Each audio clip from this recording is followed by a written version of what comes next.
Present! Present! Present! Amen. Present na wala kasi akong copy.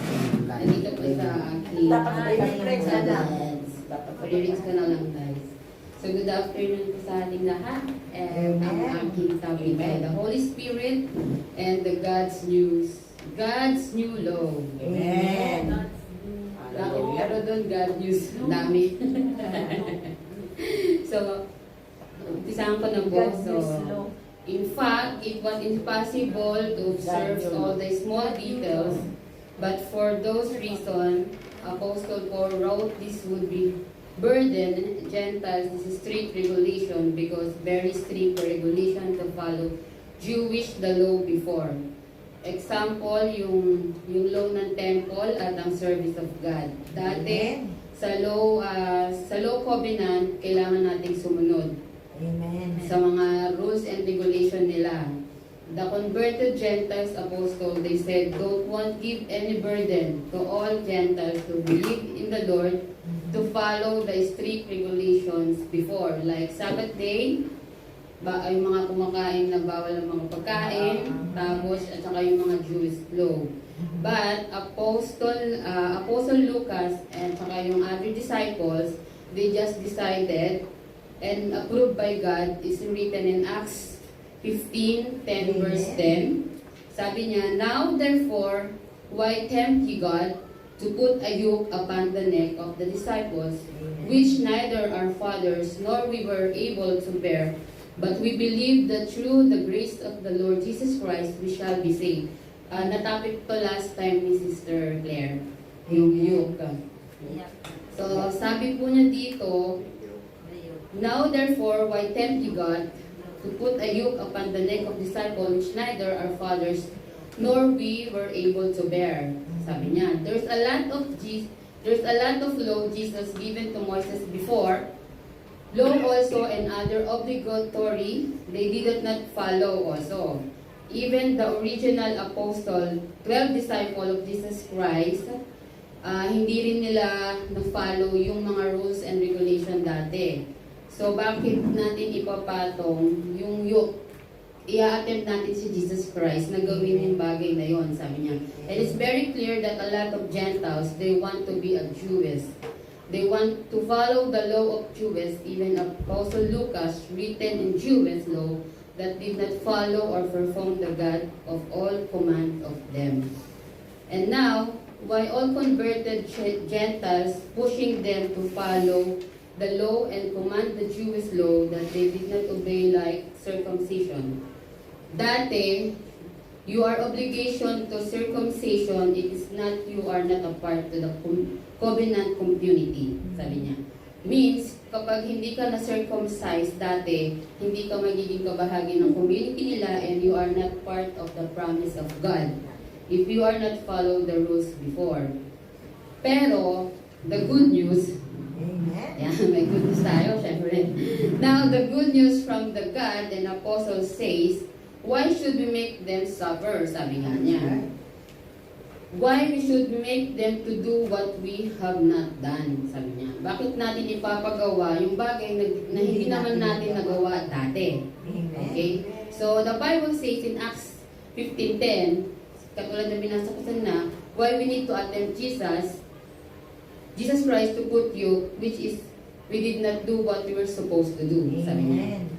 In sa verse 11, but we believe that through the grace of the Lord Jesus Christ, we shall be saved. As this is where faith comes in. Doon napapasok yung faith sa verse 11. So, who is they? Diba sa pinakalas ng verse niya, Christ, sabi niya, they, sabi niya. So, they is, ibig sabihin ng they, sila yung 12 apostle. Okay? This all apostle is from Jews. Sila yung mga Hudyo dati. And also, they have one Jewish from them, it's named Judas. Okay? So, wala pong, sa Gentiles, wala po ni isang, sa 12 apostle pala ni Lord, walang mga Gentiles, puro sila Hudyo. Si Paul na lang. Opo. And then, sabi niya, but Peter said, all Gentiles will be saved through Amen. faith in Jesus Christ. Sabi That's niya. right. Same like the original 3,000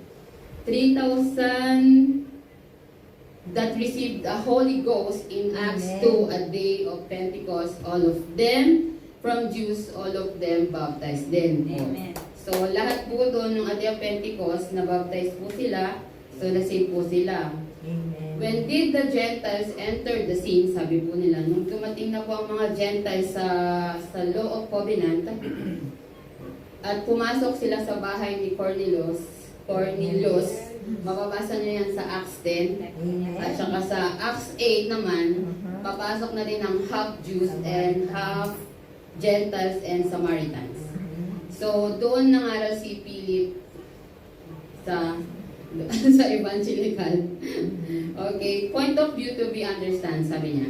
There are many different groups that we have to follow Jewish law, but the Bible says, yes, because repentant of their sin, baptism, and receive the Holy Ghost in the day of Pentecost, but we Gentiles, we also saved in the same way. Kung ano yung naranasan dati ng mga Jewish, so mararanasan din ng Gentiles ngayon. Amen. So neither, sabi niya, the Gentile nor the Jewish disciples were required to keep the laws because of God's better provision under His new covenant. So dito That's na papasok ang ating new covenant. Amen. Dati sa old covenant natin, nagri-ritual tayo, That's right. nag-offer tayo ng mga animals, Yes. and a lot of more na ginagawa natin sa old covenant. And then, dahil gumawa na nga si Lord ng bagong better provision under sa new Amen. covenant, sabi niya dito, but the apostle who obeyed the old covenant and the new covenant, who were newly converted before Jesus Christ, ascended to heaven, the salvation, the same requirements are no longer required to follow the laws of the old covenant. So bago umakyat si Lord, nagbigay na siya ng magandang provision sa new covenant na kung ano yung requirements ng pagtanggap ng salvation dati, ganun din sa ngayon, sa new covenant. Okay, sa Galatians 3:24-25, where there the law was our schoolmaster to bring us unto the Christ that we might be justified by our faith. Amen. But after the faith is come, we are no longer under schoolmaster. So, salamat kay Paul sa kanyang blessings. Sa Old Testament, sabi niya, which is the schoolmaster, ano pa rin siya, law pa rin yun. Kasama pa rin siya sa law, sa old law, okay? This is the one who take us to Jesus Christ so that we can be saved to justify our faith. Sabi sa verse 25 ng Galatians, wherefore the law are schoolmaker to bring unto Christ. And then, ang pinaka-short explanation nun, sa schoolmaster ay law pa din yun. Kapag, halimbawa, yung mga anak natin, hinahatid natin sa school, so, nandun pa rin yung pagiging schoolmaster nila. So, sabi po niya doon na sa Old Testament is the one who bring in Jesus Christ so that the person who believes that can get there and the person who got there that was brought by the schoolmaster, which is the law. So, yung schoolmaster pa lang dati, sa law covenant pa rin yun, will be acquitted by faith. So, sa verse 25, now when faith came, and Jesus came, we are no longer in schoolmaster. Dahil nandito na tayo sa new covenant, so we are not under the law or schoolmaster because we have came to Jesus Christ through faith, sabi niya. So in the old covenant, you need to follow the law, but God given a new covenant or New Testament, a better covenant from Gentiles. That's right. We are not required to follow the Jews law. Amen. Katulad ng Sabbath law, at saka kung ano pa yung mga law ng Jews dati. That's right. Okay. But we are Gentiles now, are not under schoolmaster's law. In the New Testament, all days are holy. Example, lahat na ng Sabbath day, Sabado, sa mga ganyan, sa mga off day dati, kapag hindi ka umattend, I think parang hindi ka maliligtas. But now, kapag nagpunta ka sa church or anywhere, you will be saved, sabi niya. So, in the mind of God, a very special plan had been devised whereby the man could please God without volumes of That's rules right. and regulation, sabi niya. Amen. So, sa Old Testament volumes po ng rules dati, lagi kong sinasabit dun kasi yung Sabbath day. Siya yung pinaka-example. So, sa Sabbath day, bawal magsindi ng kandila. Tapos, at saka sa law event natin, is, sa small details, sa pinakauna natin, they are very strict. But when the new covenant came, and it's better, we don't need to observe a lot of law and regulations That's because right. God created a new agreement, sabi niya. Amen. From a person-owned free will, who wanted daily praise and service, sabi niya. So, sa Israel, before all men required to appear in the temple of Jerusalem, dati daw po, kailangan nilang magsimba 3 times a year, sabi nila sa Sabat. And then, kailangan din nilang, di ba, kung 3 times in a year lang tayo magsisimba, di ba, napaka-accessible sa atin yan, hindi tayo pumunta sa church every day. Pero sa kanila, 3 times a year, pero in the Sabbath day, kailangan din nilang pumunta sa synagogue para daw mag-stand. Okay, but God designed a New Testament that He wanted daily praise and daily services. Amen. So, pumasok dito si Ezekiel sa 36 verse 27, I will put my spirit within you and cause you walk in my statutes and ye shall keep my judgment and do them. Sabi niya. So, the Lord made the law no longer on the table of stone, but the law has been inserted into our brain, our heart, and soul through the Holy Spirit. So, dito na po papasok ang ating Holy Spirit. Sa Jeremiah, also had insight in his new design, but this shall be covenant that I will make with the house of Israel. After those days, said the Lord, I will put my law in their inward parts and write in their hearts, and will be their God, and they shall be people. Sa Jeremiah 31:33 po yun. So yung explanation po nun, this is the new law, that new design by God. Amen. That He will enter in our inward parts, sabi niya. It refers in our soul and mind and our hearts. Amen. So that we will just Christ put in there, sabi niya. He said that I will put my law in their inward part, in their right in their hearts, sabi niya. He was written in our hearts. If you notice when our day off, kung mananotice natin kapag meron tayong day off, we don't feel comfortable. Bakit? Amen. Kasi if we don't go to church, sabi niya dito, magkakaroon tayo ng agam-agam, hindi tayo, parang kulang, ganon, di ba? So, because even if no one reminds with us, sabi nga niya, or with you, you are filled with the Spirit that inside you already, sabi niya. And then the law is written inside when you have a day off, that is your Sabbath. You will go to the house of the Lord, that Holy Ghost that lives inside us, in the one who will put right in the law. Can we read the law? Of course, sabi niya, hindi naman natin mababasa yung law na binigay ng Lord sa ating puso, diba? So, of course, we cannot read the law in the heart. So, how we can know the law in the heart? What is written by the Holy Ghost? Amen. How can I read and how can I follow the law if it's only written in my heart? Sabi nga niya. Ang sagot po doon, through the Word of God and preaching, when someone right. preaching the tithes, Amen. the law is there inside the heart. The law inside our heart. Sabi nga niya. If you don't give, you disobey the law inside the Holy Ghost, and it will bury you. And then the second thing is the holiness. The law of holiness has entered in our heart. Amen. When someone preaches and holiness, if you brothers do not disobey the law of your heart, you are happy to accept the preaching. Kung nakikinig ka talaga, magiging masaya yung ano ng puso mo. Amen. Diba? Amen. Sabi niya, bakit mo tatanggapin? Nakasulat naman sa puso natin na andyan na sa loob ng puso natin yung batas na yan, sabi niya. So, yan yun.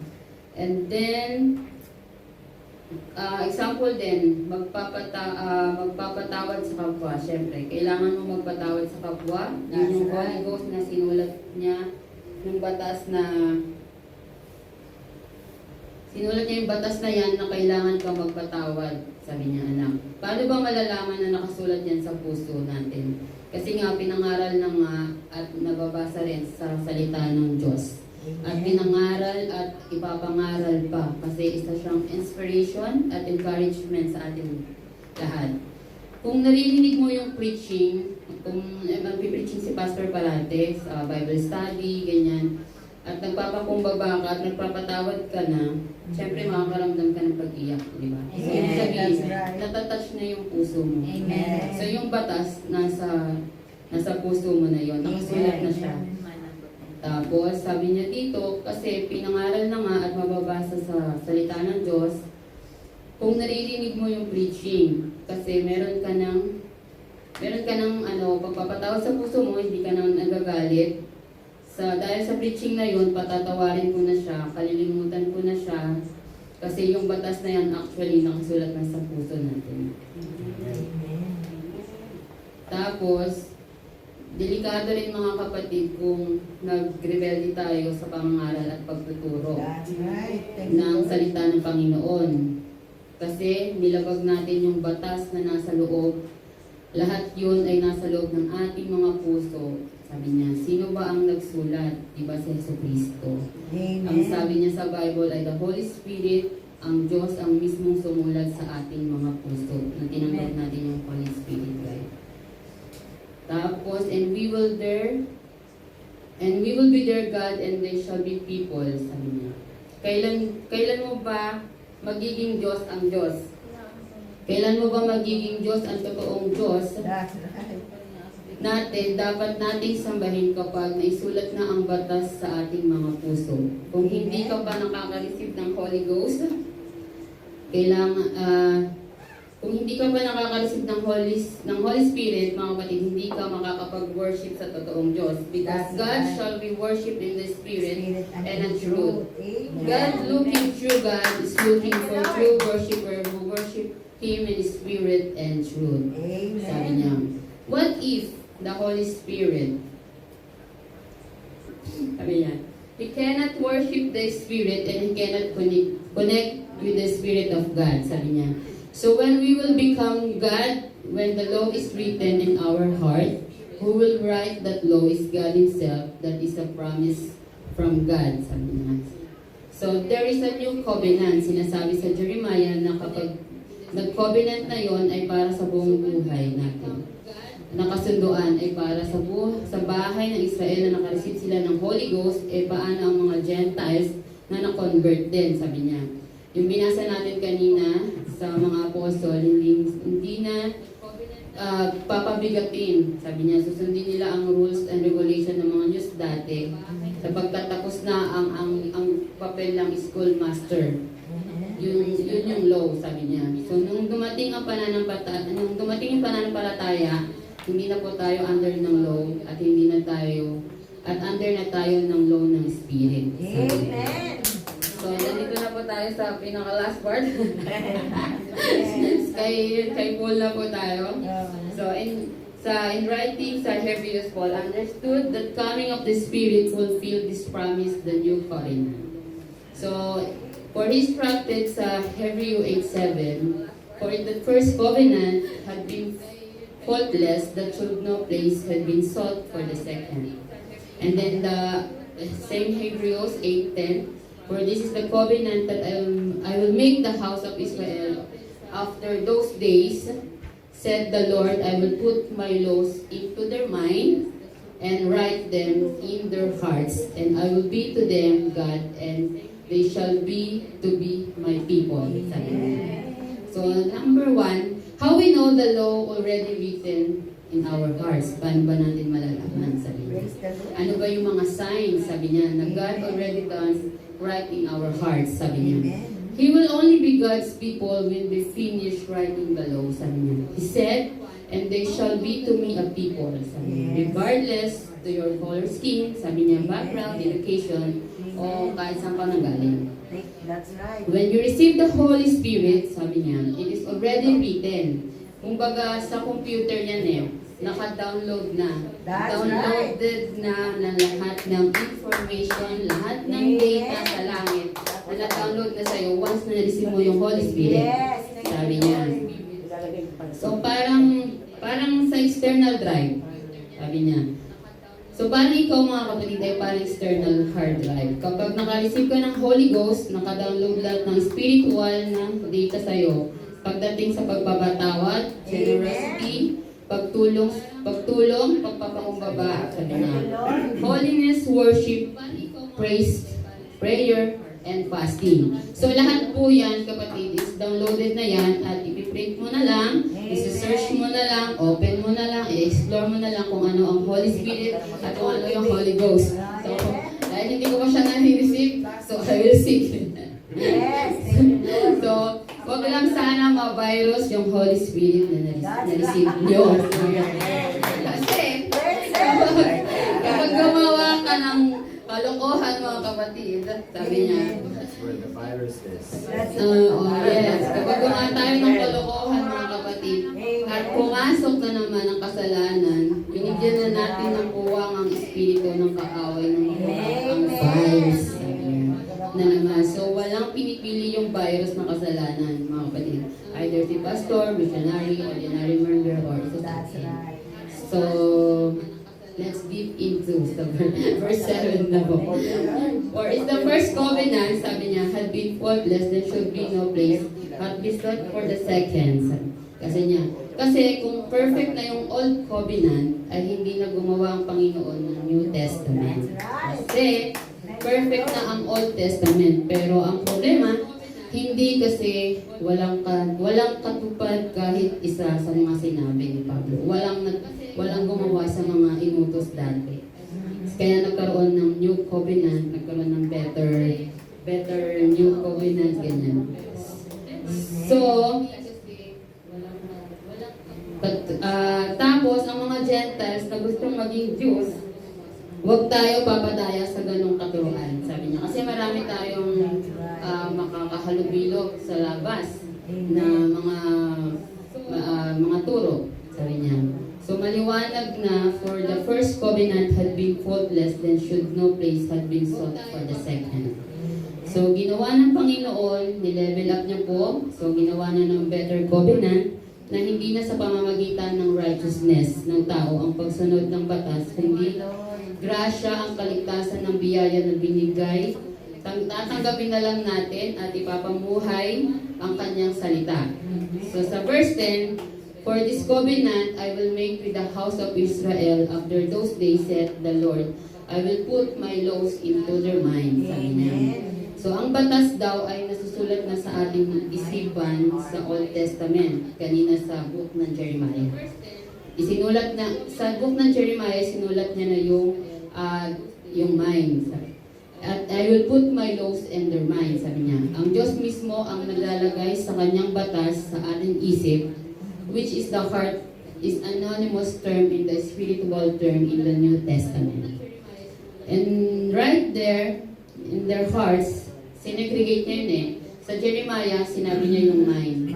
And then sa Hebrews, sa heart. And I will be to them a God, and they shall be to me a people. Puso at isip, ang Panginoon mismo ang nagsulat. Kaya kapag nag-day off ka, hindi mo talaga makakalimutan, makakonsensya ka talaga. Kapag hindi ka nag-church, katulad kanina, late kami. Kasi, honestly, hindi mo ako natulog kagabi dahil dito sa report na ito. So, ulit ko siyang kasama intindihan ko. Dahil hindi ko nag-isip pa yung Holy Spirit. So, kanina, ito rin yung nagiging topic. So, parang nagko-connect sila kanina. So, kasi kung ang batas na yun ay nasa isip na natin mga kapatid, naka-download na yan eh. Already downloaded. Kapag sumahod tayo, automatic. Naisip na natin yan. O, isahod na. O, di ba? Pag nagpunta rin tayo sa mga shopping, sa mga shopping mall, sabi niya, alam mo na mga kapatid yung mga damit o mga disenyo na gusto mo, sabi niya. Pero, sa isip natin at sa isip ng Diyos, kung ano yung banal ng karapat-dapat. Hindi yung pumunta ka ng mall, bibili ka ng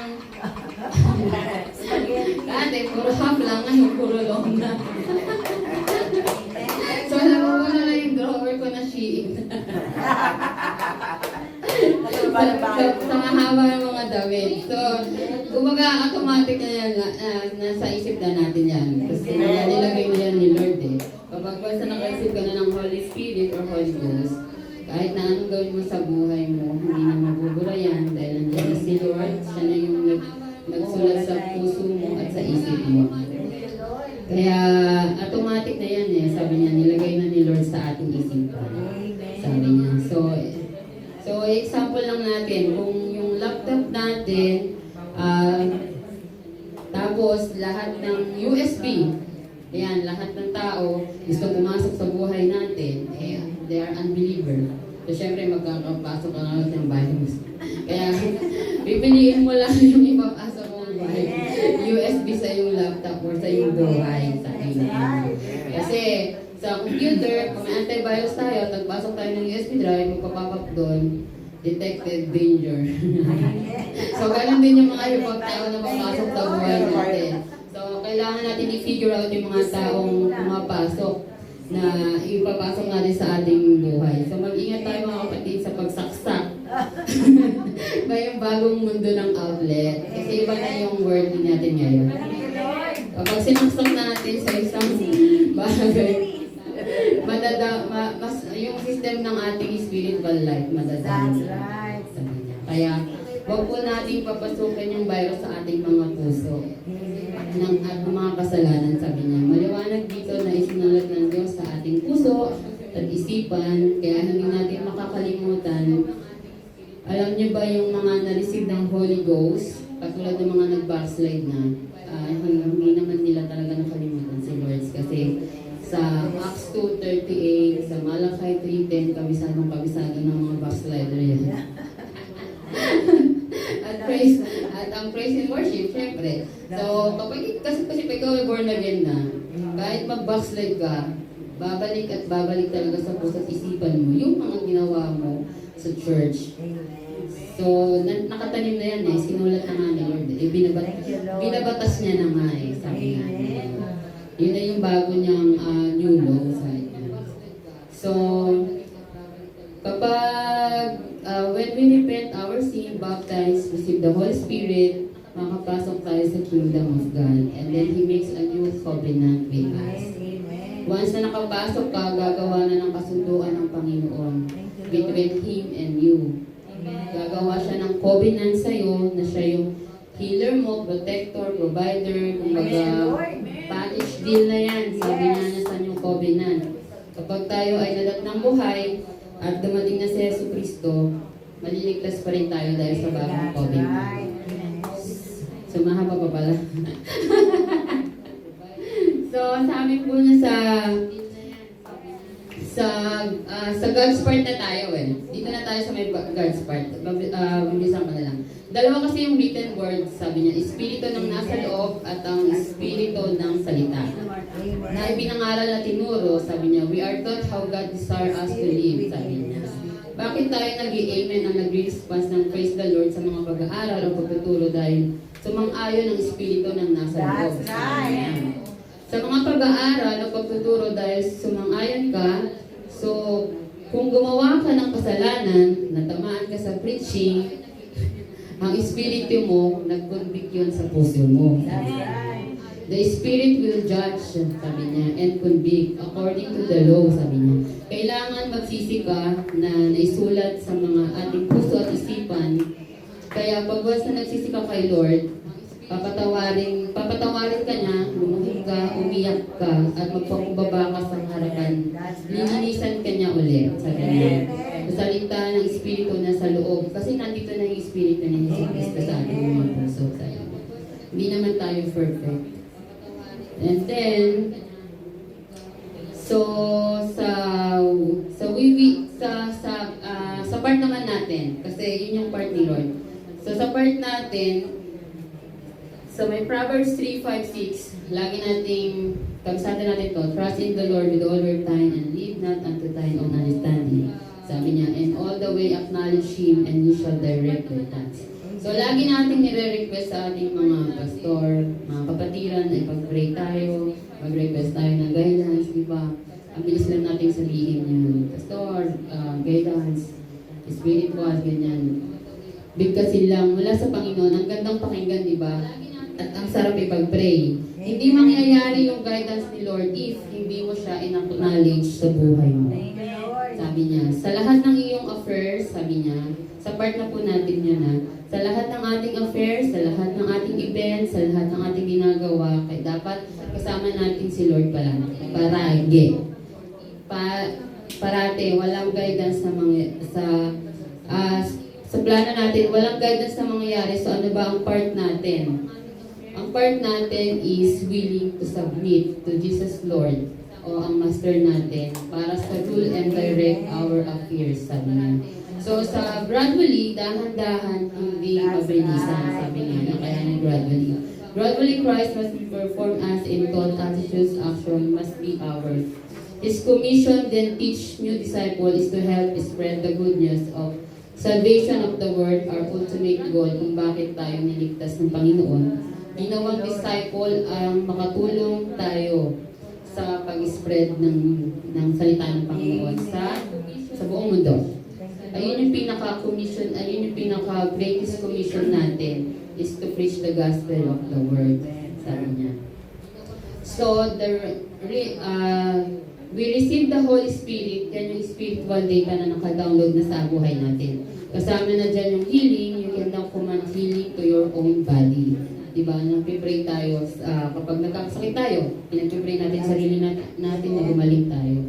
Kasama na yan. So, kasama yung covenant and healing, ang salvation, and let God be glorified. So kapag may Holy Ghost tayo are inevitable. Nabanggit niya ni Sister Senny. Amen. Thank you, Lord. Dahil ang new covenant ay nakadesenyo ito para sa iyo, para sa akin. Ikaw ay leader, do praise God with all your heart, with the excellence. Kung ikaw ay musician, singer, or worshiper, or pulpit participants, do excellent because there's an inner power to praise God to help your divine. Nandun yung anointing ni Jesus Christ. So, saan isinulat ng Diyos? Sa ating isip at puso. Sino ang sumulat? Ang Diyos. Kapag na-receive na natin ang naisulat sa Biblia, siya yung magiging una. Sabi niya, magiging anak na tayo ng Panginoon. At tayo ay magiging member na sa Kingdom of God. So, kailan daw yon? Kapag once na it's written low in your heart and mind. So, paano? Once na na-receive ng tao ang gift of the Holy Ghost. Sorry. Kailangan tapusin. Praise the Lord. Kasi, sino-shortcut ko, ayaw ma-shortcut. Amen po. The Holy Spirit is guiding Amen. you. God bless Sister Jackie. Well report, mga kapatid. Nakita natin, mga kapatid, praise God na talagang pinag-aralan and it really with understanding, mga kapatid. And he got the conclusion, mga kapatid, of our lesson na talagang the Holy Spirit is the new covenant, mga kapatid. Amen. Na ngayon, mga kapatid, praise God, na unawaan natin na truly natumbok natin yung desire ng Diyos na ating ipapamuhay. Di ba, mga kapatid? Amen. Talagang nag-conclude ni Sister Jackie, mga kapatid, yung download, mga kapatid, virus, mga kapatid. Praise God, yung mga files, mga kapatid. Talagang nakaka-overwhelm, mga kapatid. Amen. So, well done, mga kapatid. Praise God sa inyong lahat. And congratulations, mga kapatid. Amen. Talagang I'm overwhelmed with joy, mga kapatid, na nakita ko kayo, mga kapatid, na talagang you enjoy the lesson. Mga kapatid, amen, which is the Holy Ghost, na napaka-importante, mga kapatid, na from the beginning up to the end, mga kapatid, praise God, nakita ko nyo yung, mga kapatid, pinorsige nyo talagang maunawaan at naintindihan, mga kapatid, at hindi na ito mawawala, mga kapatid, amen. You will continue, mga kapatid, na tatandaan natin, mga kapatid, praise God, na when we are baptized, we are already belong in outside and inside. Mga kapatid, so wala ka ng agam-agam, i-cultivate mo na lang kasi nasa inside ka na. Yung mga kapatid, performance na lang, di ba mga kapatid? Praise God, maintenance na lang mga kapatid, amen? In order na sabi nga, hindi na makakapasok yung virus. Mga kapatid. Hindi na tayo, kumbaga, pag may sakit tayo mga kapatid at hindi mo ininom yung maintenance mo, ano mangyayari? Di ba mga kapatid? Praise God, anong mangyayari?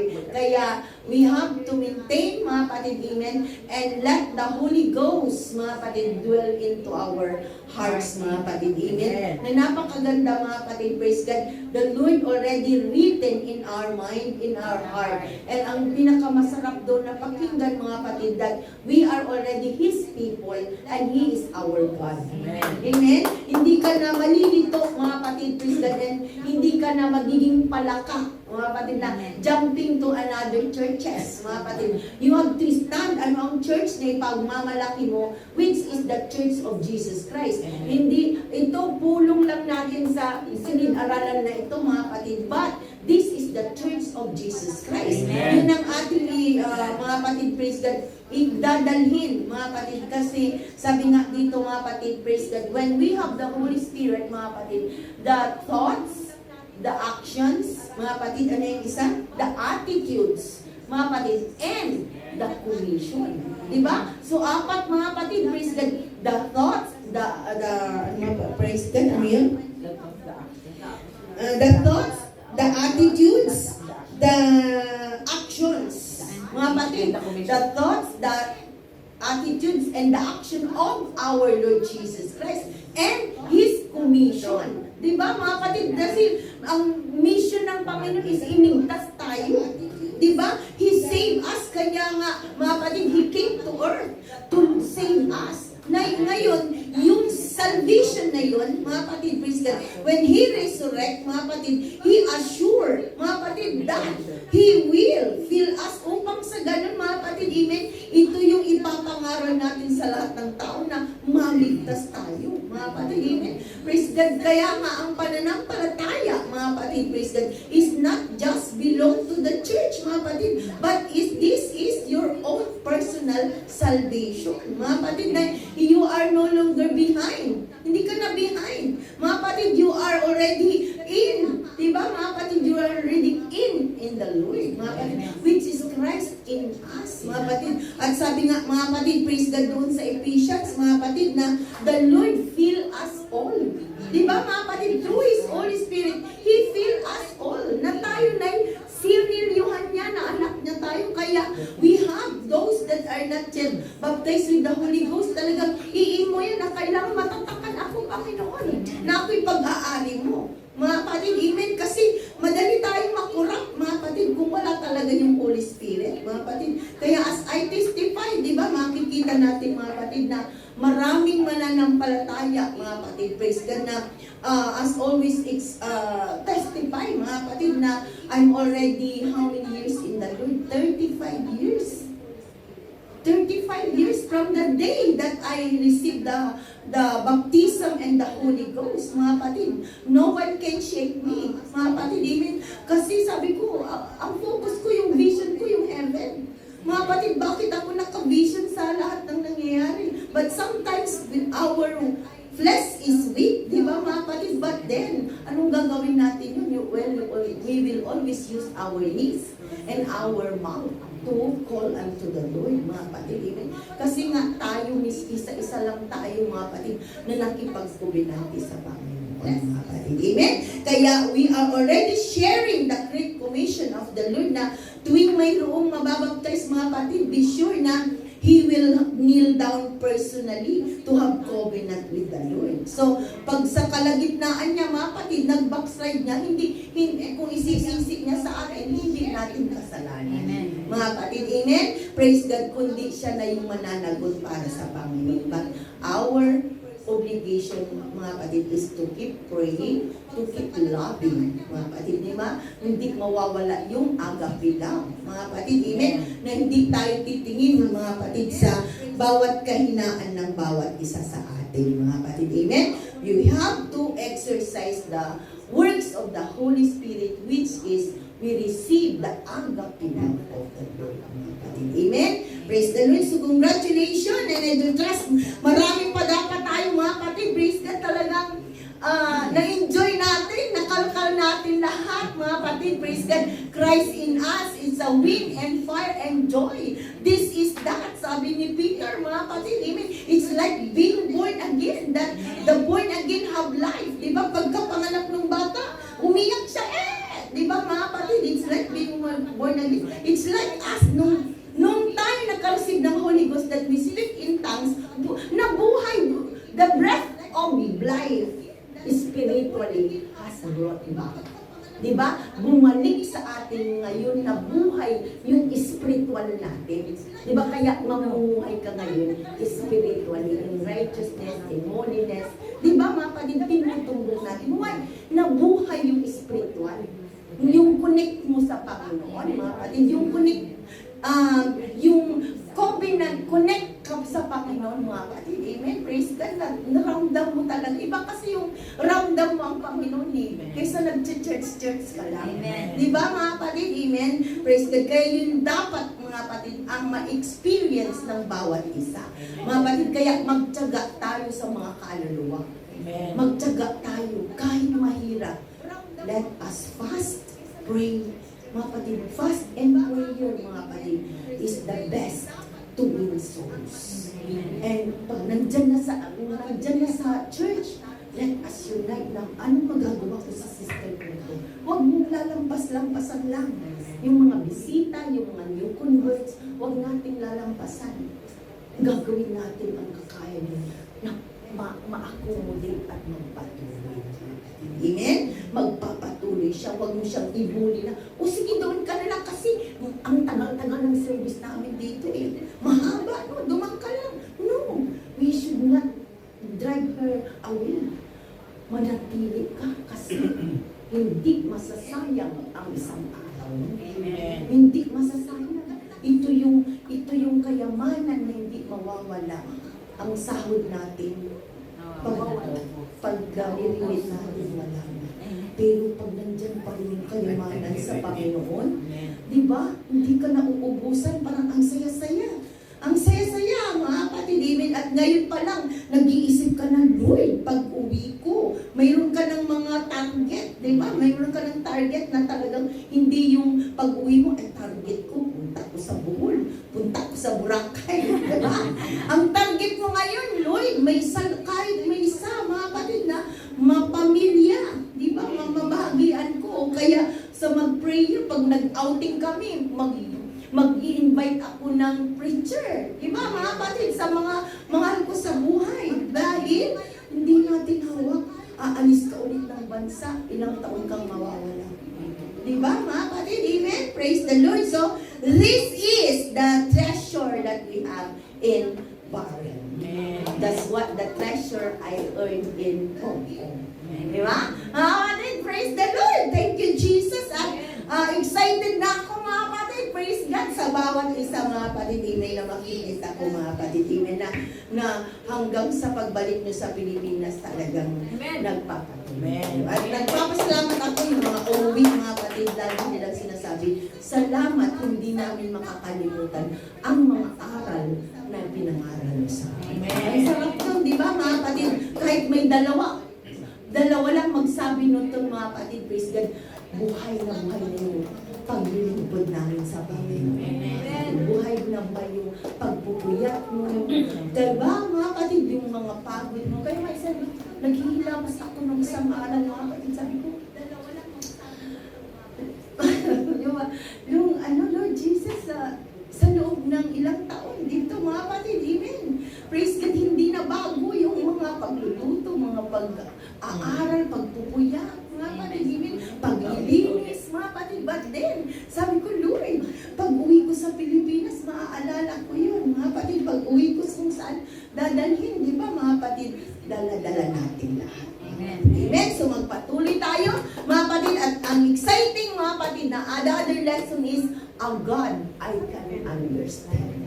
Ang Diyos na nauunawaan ko. Para hindi ka na nalilito pag mga kapatid, kahit saan ka naroon, kilala mo na ang Diyos na sinasamba mo. Kaya that is our lesson next mga kapatid, lesson 5. And praise the Lord mga kapatid, kung enjoy niyo pa, ako pa rin ang magtuturo.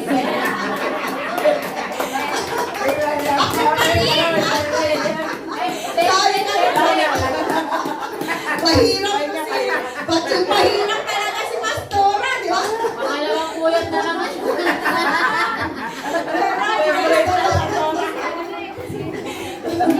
Praise the Lord. At sa dami mga kapatid, praise God, talagang nagagampanan nyo, di ba mga kapatid? Kaya purihin ang Diyos mga kapatid. Amen? Praise the Lord. At kahit na sabi natin mga kapatid, praise God na talagang there is a time to sacrifice but do it. Balance nyo lang mga kapatid. Amen? Balance nyo lang mga kapatid. Huwag gugol na gugol dito mga kapatid ay napapabayaan ang katawan mga kapatid. Balance lang tayo mga kapatid. Allotment, kung sinet mo, itong oras mag-aaral ako, di mag-aaral. Pero kung din, ang dami ako kasi trabaho. Wala na yung mga kapatid. Sayang yung ipupuna mo spiritually. Kaya balance 24 hours mga kapatid. Kaya as I testify, wala talaga akong oras din doon sa home ko. Pati maligo, pakikialaman ng employer. Ayaw kang nilang maligo ng umagang-umaga.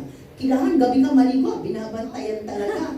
Mga kapatid, kahit pagod na pagod ka, maliligo ka ng gabi. Mga kapatid, paano ako nakakapag-aral?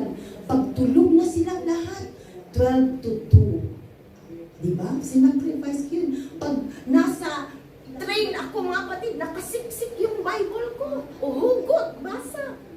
Magsusulat sa sticky notes, ibubulsa, magsundo ka ng bata, memorize. Di ba mga kapatid? Sacrifice talaga mga kapatid. Pero kung wala kang gagawin, ano yung ipuput up mo? The devil know the scripture. Yes. Mas matalino ang diablo mga kapatid. Paano kung ginamitan ka ng scripture? Wala ka ngayong mabunot. Talo ka na. Natamay ka na. Sasabihin ng diablo, there is only one God. And may ama, anak, espiritu. Diba mga kapatid? Sabi mo, bubunot ka din. Ephesians 4:5. There is one Lord, one faith. Diba? Hindi ka niya natalo mga kapatid. Amen. Kasi meron kang nabunot mga kapatid. Amen. Remember, ang kaaway mas matalino mga kapatid. Amen. But the difference, he cannot get the Holy Spirit. Amen. Amen? Kasi hindi niya magaya ang agape love ng Panginoon. Amen. Amen? Palakpakan sa Panginoon. Hallelujah!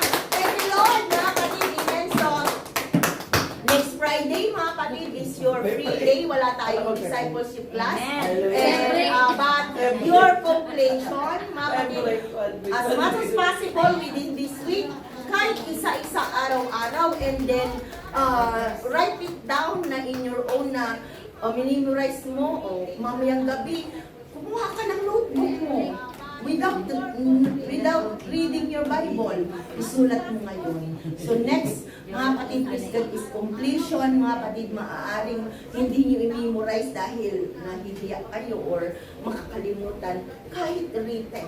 Amen. Diba mga kapatid? Amen. As long as be honest na minimorize mo. Kasi napakahalaga yun sa as I said, mga kapatid, the devil is wise. But we are more wiser than the enemy. For greater is he that is in us, mga kapatid. Amen? That mga kapatid. Kaya, praise the Lord.